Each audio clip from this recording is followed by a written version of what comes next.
Star Trek character with a respiratory disease, because I'm drawing the blank. Maybe one Star Wars character who's gay. Yeah. Besides you. Well, I know it's gay in Star Trek, so why would I even do this? Captain Picard. Okay, Captain Picard is not gay, he's British. Come on, make it so. Well, I hate to break it to you losers, but Han Solo's a bitch. Oh, no, I'm sorry, what did you just say? Yeah, this sure is Spock. The Admiral here just called Han Solo a bitch. It's a pretty strong word for tricky. Okay, but tricky is derogatory at this point in the game. Trekker is what we're called there. Trekker. I'm sorry. Tricky.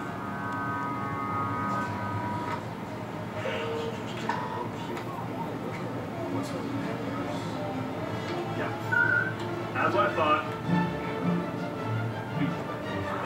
Interchangeable parts, and they all have a specialized and highly unique role, and they work in concert to create effects that are greater than one party could create by itself.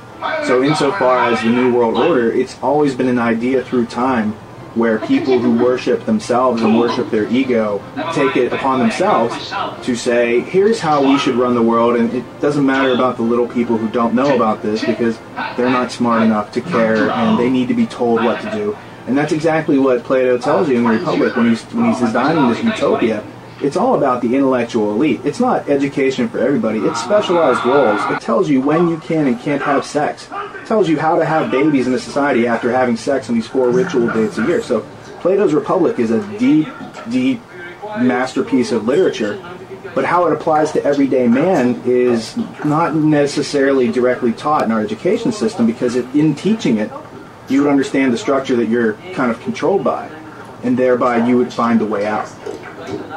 Well, it's this famous allegory called the allegory of the cave, and basically it's this underground cave, and you've got a screen right here, and on the screen there's cast these shadows from this fire, and in between the fire and the wall you've got these prisoners, and they're all shackled so they can only see straight forward, and they can't turn their head, and they can't get up, and they can't look behind them or anything, so they're just looking ahead all the time at these shadows on the wall. And they take these shadows to be the most real forms of things because they haven't escaped outside to see, trees and sunlight and all these things.